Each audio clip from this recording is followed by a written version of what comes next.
Hey, Prime members, you can binge 8 new episodes of the MrBallen podcast 1 month early and all episodes ad-free on Amazon Music. Download the Amazon Music app today.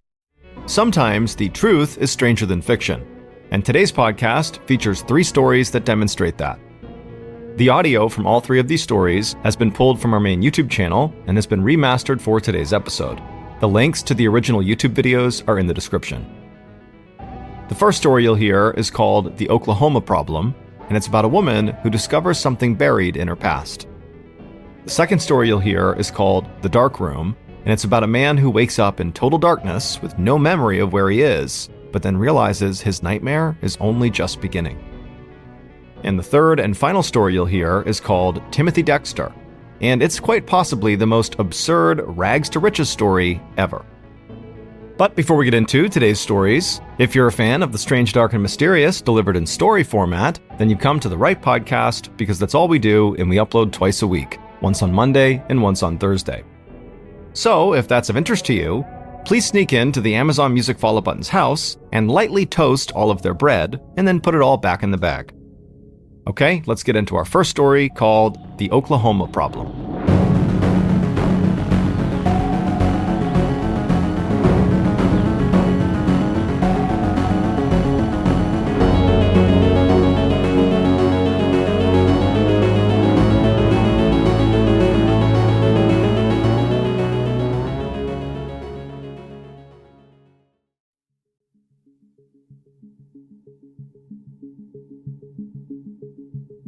In the spring of 2021, 52-year-old Texas resident Karen Davis got married, and then after the ceremony and after the honeymoon, she went through the process of changing her last name from Davis to McBride to match her husband's last name.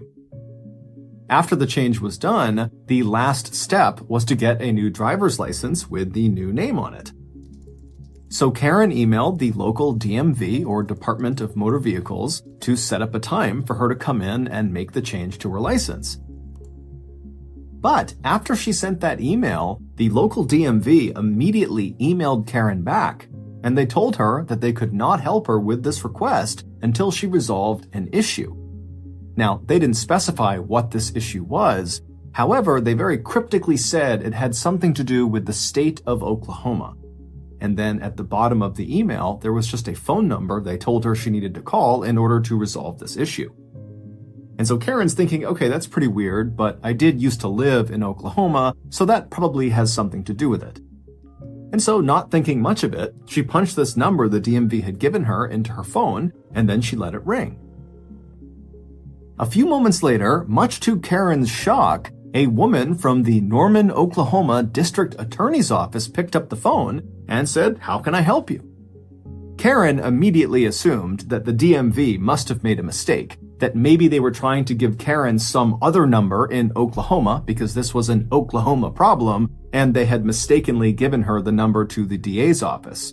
But since she had this woman on the phone, Karen told her, hey, I was just trying to get a new license in Texas. They told me there was some sort of issue. It had to do with me potentially living in Oklahoma. I don't know what it is, but this is the number they gave me. So I'm sure it's a mistake, but that's why I'm calling. The woman from the DA's office had no idea who Karen was, but after taking down Karen's information and looking on her computer, she discovered Karen's so-called Oklahoma problem. And after she explained to Karen what this enormous problem was, Karen literally couldn't believe it.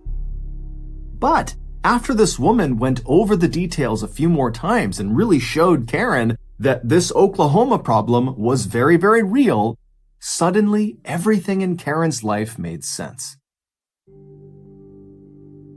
For the last 22 years, Karen, who was incredibly smart and friendly and polite and never had a problem with anyone, had an incredibly hard time getting a job. Even jobs that she was extremely qualified for, she would get turned down for someone who was way less qualified. And then, in the rare times that Karen did actually get hired, she would always get fired for no reason. And so Karen never understood why she was being treated this way until now. It would turn out 22 years earlier, which is when Karen's hireability issues began, she lived in Norman, Oklahoma, which is where the DA's office was that she would end up calling 22 years later. And when she was living in Norman, she lived with a roommate. And this roommate was this nice young man who had a couple of young kids. And one weekend, he went to the local movie store called Movie Place, and he rented the hit 90s movie Sabrina the Teenage Witch to watch with his kids. And after he was done watching this movie, he didn't return the VHS tape of Sabrina the Teenage Witch back to Movie Place. Now, normally when this happened, the movie store would just hit the card holder with lots of late fees, which was actually great for the movie store. They made lots and lots of money on individual people that just forgot to return their movies. And if the card holder just continued to hold on to this delinquent movie, at some point the movie store would just hit them with a final fee that basically accounted for the total cost of the VHS tape that they had effectively stolen. And then at that point, the matter was resolved. The card holder owned the VHS tape, whether they knew it or not, and the movie store simply moved on. But in this case, Movie Place in Norman, Oklahoma didn't think that was enough. And when Sabrina the Teenage Witch was not returned in a timely fashion, they pressed charges against the card holder. And the card holder was Karen Davis. The roommate had just borrowed her card. And somehow, these charges against Karen were never brought up to Karen. She was never contacted by anyone, and so for 22 years, she was technically a wanted felon. Meaning, every time one of her employers, either during the interview process or after she was hired, when they would run a criminal background check on her, it would pop up she was wanted for felony embezzlement. And so this was the reason she kept not getting jobs and kept getting fired from jobs. Since discovering these charges, Karen worked with the Norman, Oklahoma DA's office and got these charges dismissed.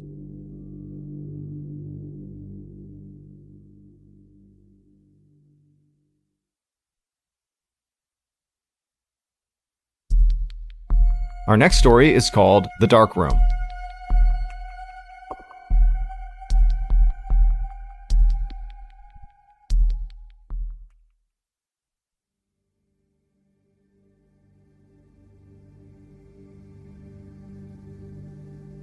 Carlos Camejo woke up freezing cold and totally confused.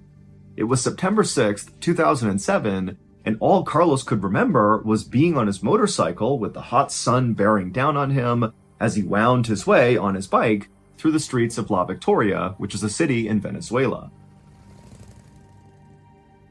Carlos tried to open his eyes, but he couldn't, and then when he tried to move his body, he couldn't do that either. And so he began to panic because he's paralyzed, but he told himself to calm down. If he couldn't move, at least he could think. He could try to process, what's going on here. There has to be an explanation for it. And so Carlos, in total darkness and immobile, began going through over and over again this whole motorcycle trip, which was his last memory. And he remembered that his friend had called him up and asked him to go out on this ride. Carlos used to go out all the time on his bike for fun with his friends and by himself, but now that he was 33 years old and married, he didn't have the time for it as much. But the weather had been so beautiful that when his friend had called and asked to go out, Carlos said, "Let's do it." And so Carlos began going over in his head the route that they had taken through La Victoria, and all he could remember was this long straightaway and then a right turn, and then nothing. It was like after he made that turn, everything went blank.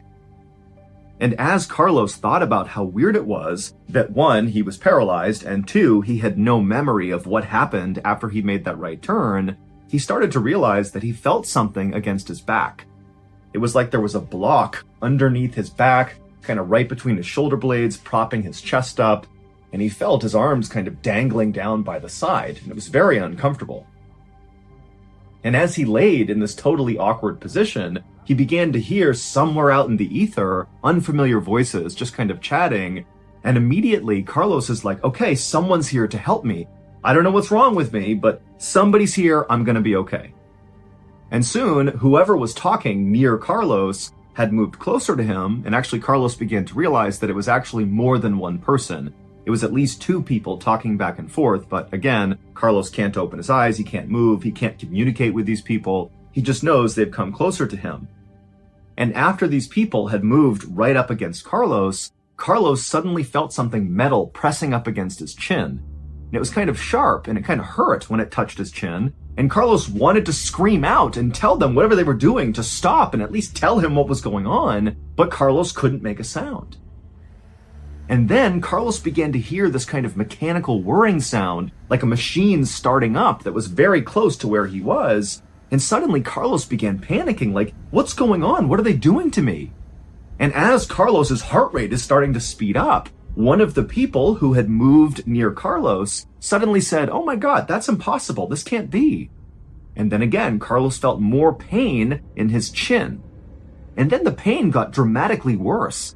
It went from just kind of like a poking feeling to something going into his chin, and he felt it moving underneath his skin like a knife cutting through him, and then whatever it was, it went out of his chin.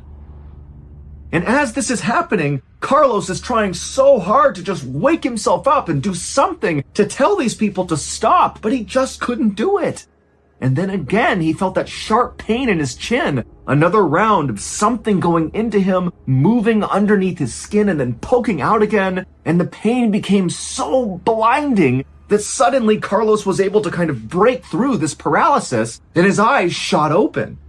And for a second, all Carlos could see was like blinding lights, but then as things came into focus, he saw there were two people, the people who had been speaking, wearing these huge goggles and face masks, and one of them was holding a big needle with black thread attached to it, and that thread was coming from Carlos's chin.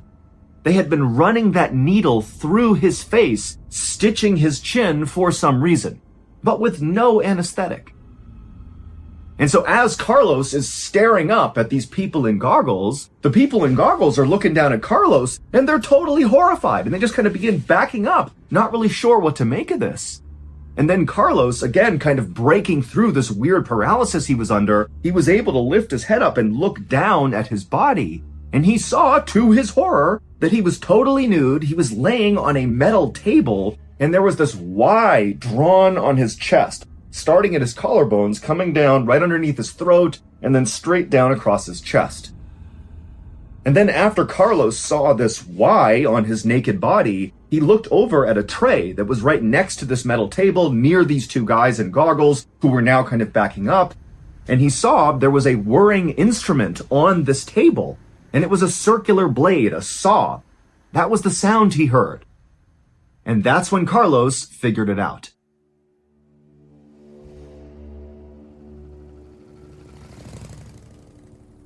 Earlier that day, when Carlos had been out riding his motorcycle with his friend, he had gone down that long straightaway in La Victoria, he had made a right turn, and parked illegally right after this turn was this big truck. Carlos didn't see it, and at full speed, he impacted the truck, he was thrown from his bike, smashed into the ground, horrific injuries, and when paramedics showed up, they pronounced him dead on the scene. And so he was moved from the scene of the accident to the morgue.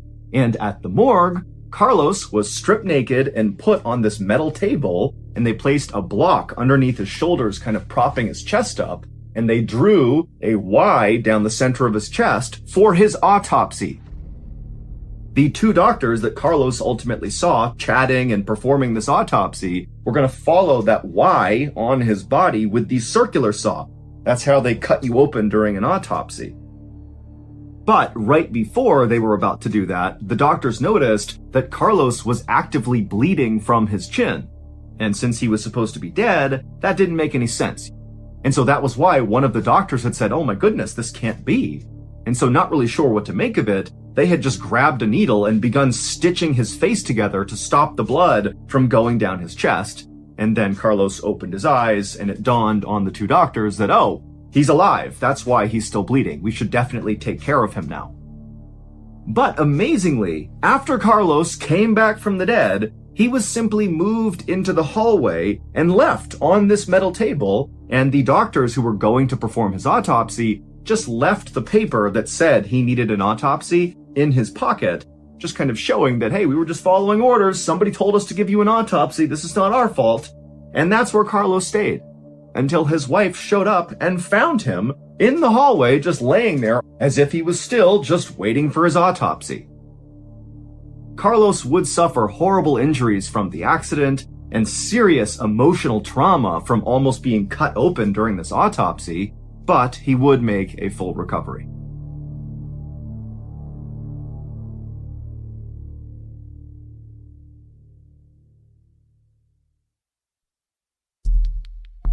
The next and final story of today's episode is called Timothy Dexter.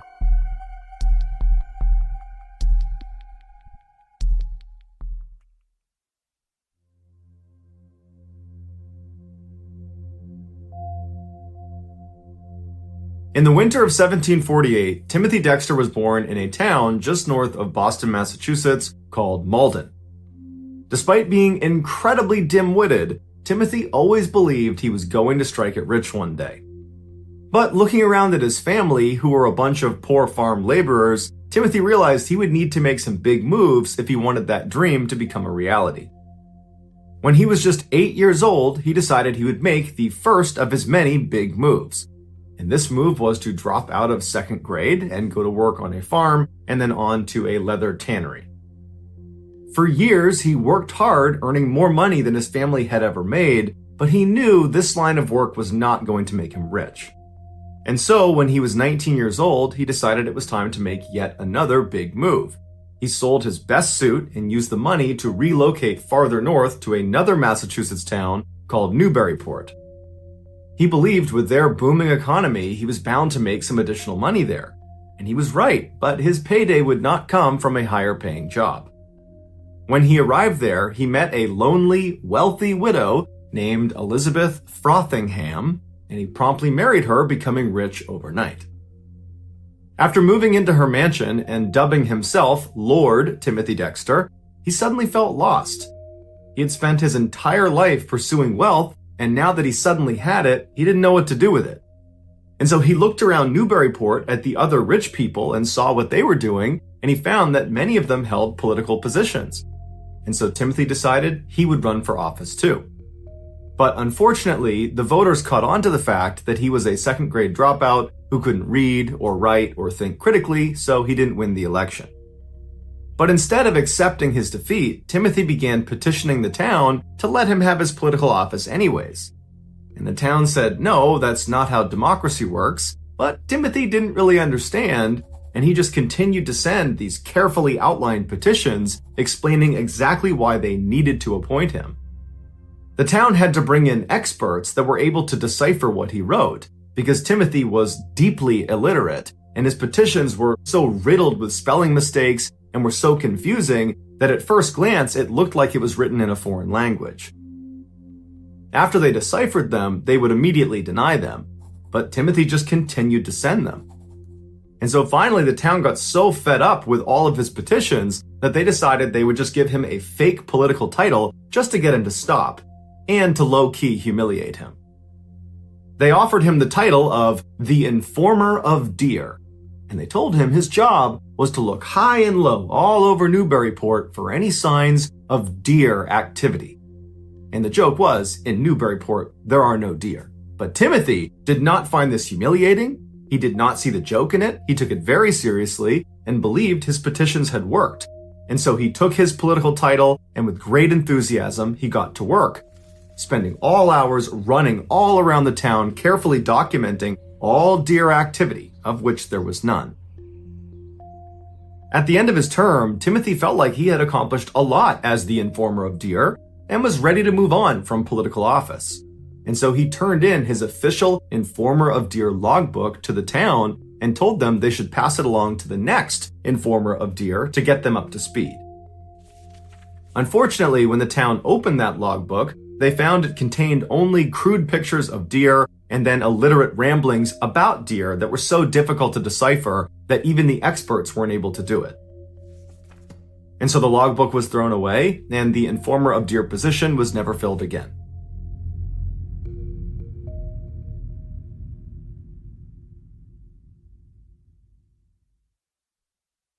If you're listening to this podcast, then chances are good you are a fan of The Strange, Dark, and Mysterious. And if that's the case, then I've got some good news. We just launched a brand new Strange, Dark, and Mysterious podcast called MrBallen's Medical Mysteries. And as the name suggests, it's a show about medical mysteries, a genre that many fans have been asking us to dive into for years, and we finally decided to take the plunge, and the show is awesome.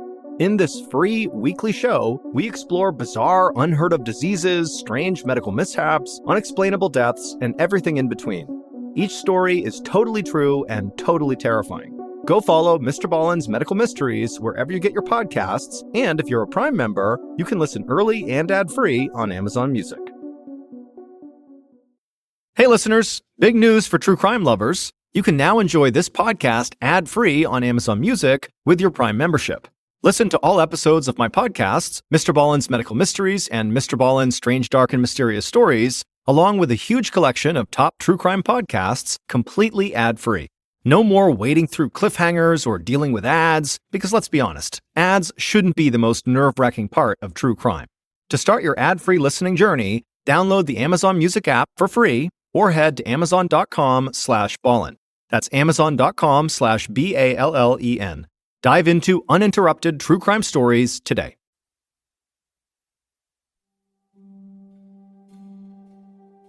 Shortly after the American Revolutionary War broke out between the colonies in America and Great Britain, America began printing their own money to pay for their troops. But this money, called the Continental Dollar, it wasn't backed by silver or gold. It was just backed on the promise of future value if America won the war. That, combined with overprinting this money, led to rampant inflation, and very quickly the Continental Dollar was worthless. Some of the wealthy folk in Newburyport decided they would do the troops a favor who were now destitute because they held all of this worthless currency. And these wealthy people offered to buy all of their continental currency for a fraction of the price, which was better than nothing. When Timothy saw all these rich people doing that, he quickly jumped on the trend. But he didn't view this as doing a favor for these troops that needed the money. He viewed this as a great investment opportunity. He believed America was going to win this war and that eventually this currency was going to have lots of value. And so he invested all of his savings into buying back the Continental Dollar. When word spread that Timothy had made this terrible investment, because at the time, nobody was predicting this currency would have any worth, really even if America won the war. When they found out that Timothy had made this ridiculous investment, his peers, the other wealthy folk in Newburyport, they were thrilled. They were so annoyed by Timothy, and they didn't like the fact that he was kind of on their level because he had some money. And so they were excited to see him go bankrupt. But sure enough, at the end of the American Revolution, when America won the war, Congress made good and backed the currency, making Timothy one of the richest people in America overnight.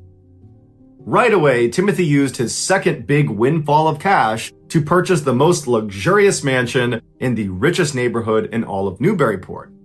But beyond that purchase, he didn't really know what to do with all of this money. It was very overwhelming. And so after several weeks of deep introspection where he tried to figure out, who he was now and what he wanted to be, it suddenly became clear to him.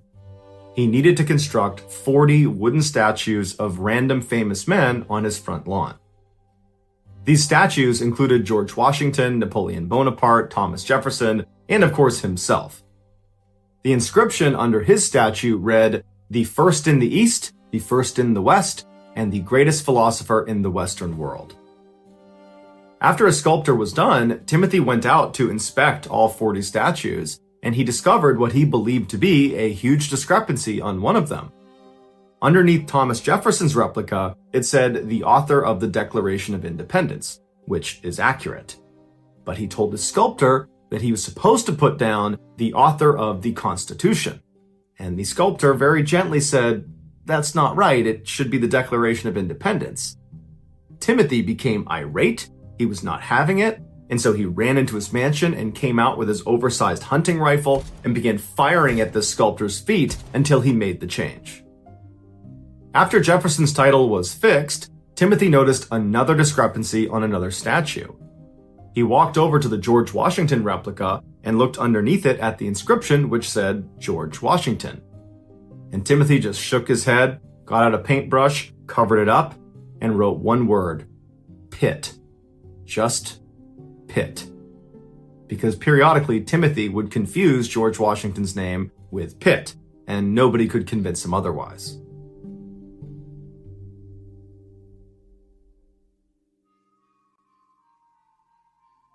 By now, the other wealthy folk in Newburyport had really grown to resent Timothy. And now he was just showing off his wealth with his totally ridiculous mansion and all of his statues. And so some of these aristocrats wanted to find a way to just ruin Timothy. And so knowing he was not a very bright man, they decided they would start giving him deliberately terrible investment tips. The first being that he should buy a whole bunch of warming pans and send them to the Caribbean. A warming pan is like this big frying pan that you load up with hot coals and you slide under your bed to stay warm at night. This works really well in a cold environment like Newburyport, but is completely worthless in a warm tropical environment like the Caribbean.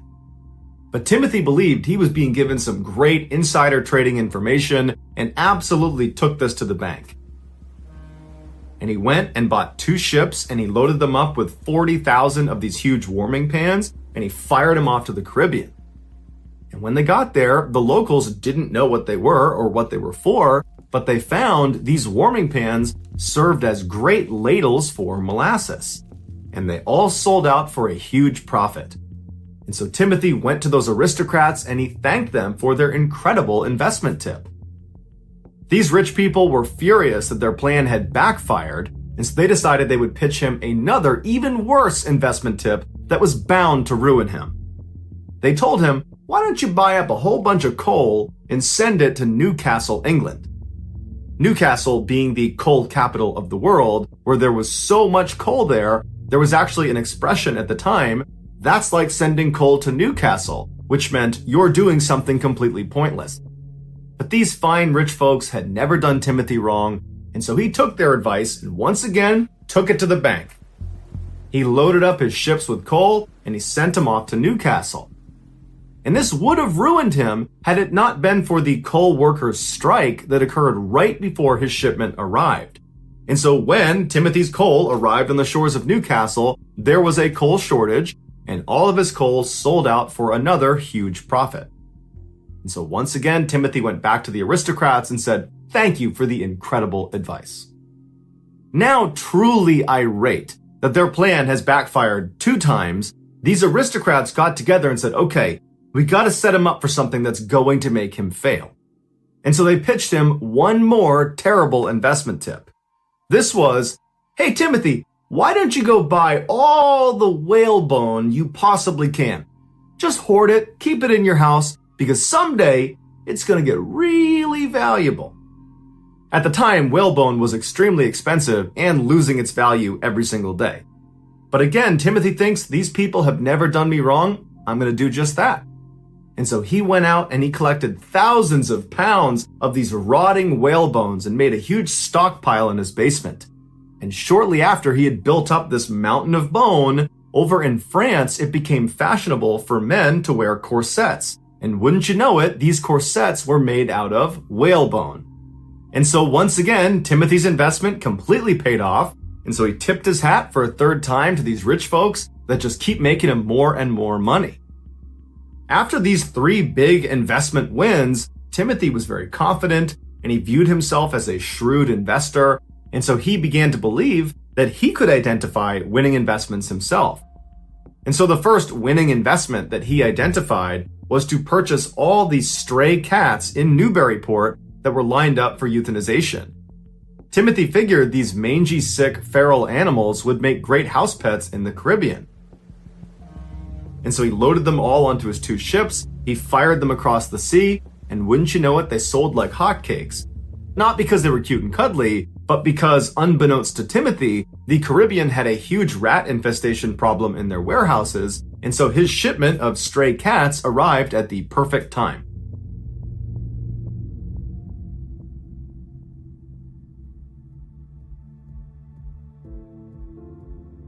At some point, after all these successful investments, Timothy started to wonder about his legacy. How would people remember him after he was gone? And so there was only one way to find out. Timothy, very elaborately, faked his own death. And as he hid, watching his funeral, he noticed his wife, Elizabeth, wasn't as sad as he thought she should be over the death of her husband. And so he leapt out in front of the thousands of people that were there, and he began beating his wife with his cane. After this, Timothy decided he didn't really like his wife anymore, and so he decided he would just tell people she was dead, even though she was not dead. And so when people came to Timothy's mansion and they saw his wife walking around, clearly alive, Timothy would tell them, "Oh, she's a ghost." And because at this point Timothy was so wealthy and so influential, people just kind of accepted this and began viewing Elizabeth as a ghost. Before Timothy's actual death, he penned an autobiography called A Pickle for the Knowing Ones, a title that to this day people still don't really understand. Inside the book were 24 pages of completely illiterate ramblings with absolutely zero punctuation. The book was so terrible that it actually sold out very quickly because people thought it was funny to buy this book. After people criticized Timothy for not using any punctuation, Timothy printed a second edition where at the very end he included a single page with 13 lines of just random punctuation marks with a note at the bottom that said, "Go ahead and sprinkle these in as you see fit." In 1806, just a few years after publishing his book, Lord Timothy Dexter, the informer of deer, quietly passed away, this time for real.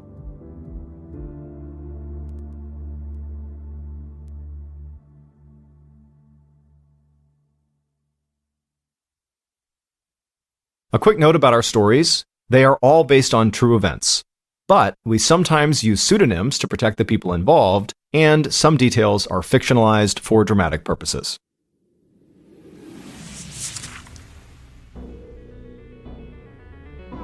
Thank you for listening to the MrBallen podcast. If you enjoyed today's stories and you're looking for more bone-chilling content, be sure to check out all of our studio's podcasts. There's this one, of course, the MrBallen podcast, and there's MrBallen's Medical Mysteries, Bedtime Stories, Wartime Stories, Runful, Redacted, and Late Nights with Nexpo. All you have to do is search for Ballen Studios wherever you get your podcasts. To watch hundreds more stories just like this one, head over to our YouTube channel, which is just called MrBallen. So that's going to do it. I really appreciate your support. Until next time, see ya.